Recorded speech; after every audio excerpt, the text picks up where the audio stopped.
And good morning, good afternoon, good evening, ladies and gents. This is your boy Casanova from Orlando, Florida, on this awesome and international podcast, Good Wine and Great Laughs. And today we're going to talk about Wakanda Forever and how this movie basically blew up the box office this weekend, ladies and gents. I got some good information about the numbers, and I was expecting that before that. But before I talk about the movie, I'm not going to break it down about the movie. Let's talk about just the numbers and what's expected and my point of view on certain things. I'm not going to spoil no moment for anybody. But before I jump right on this information about it, let's talk about the wine of the day here on this video.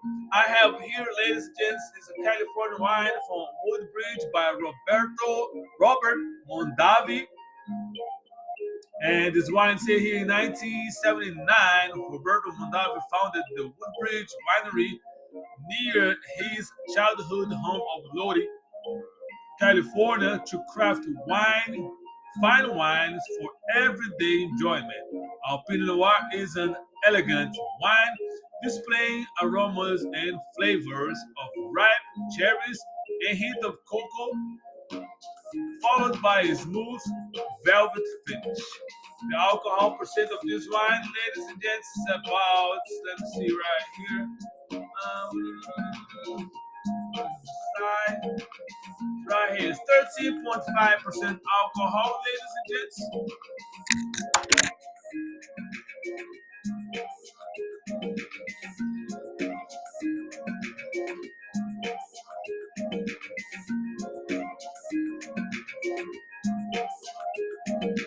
Ooh la la! I had this wine. This is my house wine, ladies and gents, that I always have in my house. It's a very good wine. It's cost, and here in Florida, I bought this wine from Walmart for less than $10. This bottle of wine. So according to where we live, United States, maybe find it higher or a little cheaper. I don't know, but my recommendation is just about this wine.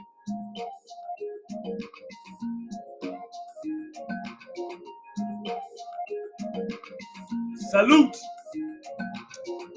My recommendation about this wine, ladies and gents, if you like I say, if you like a dry wine, such as Malbec, Merlot, some Cabs, you're definitely going to like this Pinot Noir. It's a very light wine, just a little bit of dry, but it's not that stuff. Like I say, for those that are winos, like I call myself, certified, wine drinkers, you're going to definitely like this one. If you are, just got it in the field right now, let's say this way. If you just got here, as far as the wine is concerned, more likely you're not going to like this wine, but I definitely have. I've been talking about different type of wines, and go to my Facebook page, Good Wine and Great Laughs by Casanova. We're going to see on the picture there's a list of a long list of wine that already had it, and definitely you're going to find some that you won't like it. So, ladies and gents, let's talk about the numbers. And I found this website. Now I need to put my glasses because I can't see far. But it's right here on my laptop. It's called thenumbers.com. And basically, it's talking about the movie box office during the weeks to come. So, just United States alone, from Black Panther Wakanda Forever, first weekend gross 181,339,761. That's the total gross for this movie on the first weekend. Now the second one, after 4 weeks in the theaters, this past weekend was Adam. Black Adam this past weekend made $8,050,000, 433. And it's 4 weeks in the 4 weekends in the row right now, and total gross was $150 million, five $173,563. So, and the number three was this movie called Ticket to Paradise. This past weekend, it made $5,900,900, and this weekend number four, and total gross of 56,345,000. And another movie that I'm going to jump there was The Woman King. Woman King is coming now in 13th place. That this past weekend made $275,000, and total gross so far 66,502,803. 9 weekends in the movie theaters. This is just United States, ladies and gentlemen. I'm not talking about the nationwide. So I believe I have here. Hold on. I think I find someone in my phone. Let me find it here real quick.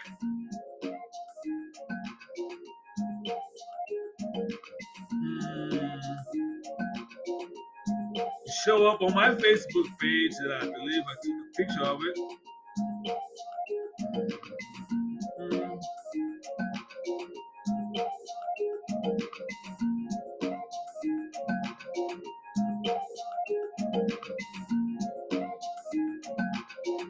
It say right here, the box office, Black Panther or Wakanda Forever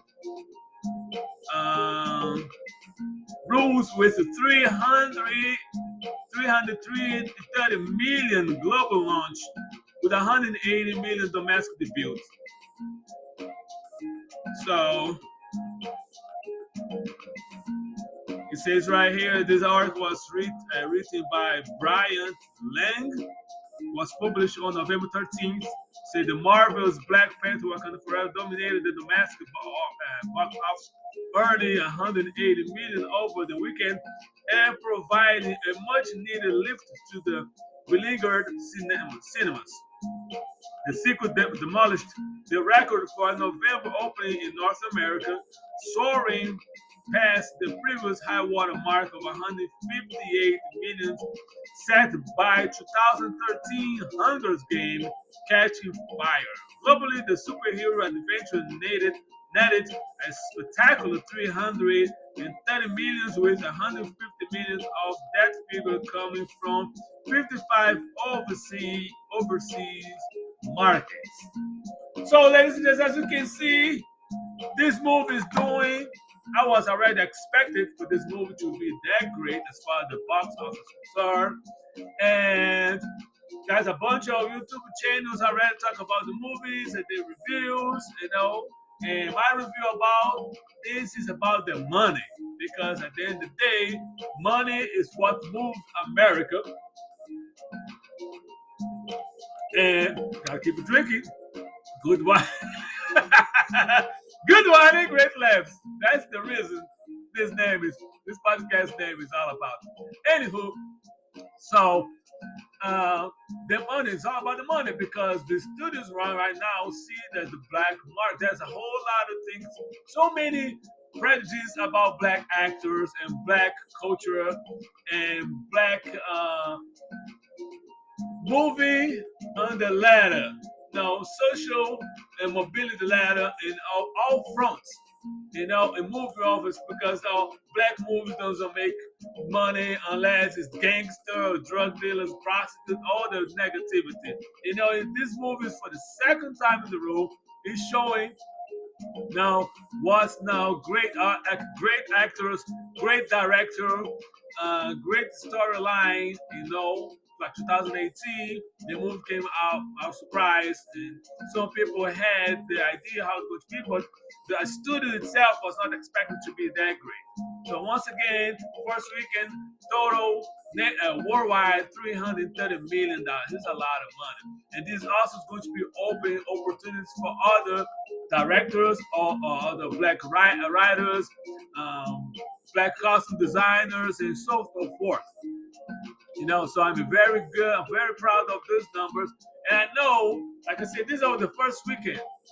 And also, I'm proud that I told you I make a podcast about the Woman King because a lot of people say, "Oh, $19 million is not enough." First of all, keep in mind this that I believe is the first movie from Viola Davis production company. And for the particular weekend, that was the number one on that time. So you cannot be hating. I hope that the students are going to see the product and the money, and they're going to invest on more black arts and black films, great movies. Now there's another movie, two more movies I see that's coming. There's one talk about the black pilot, Devotion, I believe, if I'm not mistaken. That's the name of the movie that's coming up. That's looking like a great story too. And then there's another one that's talk about a black French guy, Cavalier, if I'm not mistaken. That's the guy that ended up becoming one of the best fans. His mother was black, was a French colony, and then the father was white. They ended up bringing him in the 17th century back to France. He went to the fancy school. He became a great fencer. He became a great violinist, a great composer. And it's very good movie that's coming up. And also, I advise you guys to keep your eyes on it and support those movies. Please do not do this bootleg thing, ladies and gentlemen. This is tacky, and we need to support our own business, our own culture. So I don't do anything but like I go to the movie theater and I support, I pay my money. As a matter of fact, I'm going to the movie theater again this coming weekend to see Wakanda Forever another time. Because I'm supporting this movie, I'm supporting everything that the director and all the artists are doing, and I know for sure by I believe it's going to have another Black Panther 3. And then representation matter as well, ladies and gents. The guy they play Noir, I post a couple pictures on my Facebook page related to some little kids that came to the movie dressed as Noir. And like I said, representation matters. If you see young generations see that the representation of great heroes, great scientists, great mathematicians, and great business people, and lawyers, and so they say, hey, if that person can be, I also can be that. So that's great. That's great, great. Kudos to Marvel. Excuse me. Kudos to MCU. Kudos to the director, Ryan Coogler, that's his name, I believe. And for all the actors, Angela Bassett, I bow to you on the role of King Ramonda. Excellent, excellent performance. I hope she needs to be nominated to the Oscar for her great performance. Everything is, to me, that's a difference. Now, that's one thing I'm going to say. If you come to the movie theater to see Black Panther and think it's going to be a whole lot of action and a whole lot of fight, it doesn't happen that way. But my thing is the whole storyline about everything. From that they celebrate the passing of the Black Panther, and the story, the life story of Namor and how he came about, his family life story. So even though it's 2 hours and 40 minutes movie, it went so fast, and that's why I'm going to see the movie again because some certain movies that is just so great, so emotional. Now I did not cry, by device, if you're that sensitive, if you're still missing the passing of Chadwick, it definitely brings some tissues because you're going to need that shit. So this is a boy Casanova, ladies and gents. Go to the weekend this weekend. If you did not see yet, go ahead, buy your tickets right now because the movie theater was crowded, and I did my homework. No, not my homework. I followed the assignment. They say come to wearing white clothes, or white details. That's why I have this white t-shirt today, and I definitely support the movement. So once again, this is your boy Casanova. Be blessed, be kind, and be safe. And I will have a new episode podcast for you coming up this coming Saturday at 10 a.m. on all major platforms. Holla!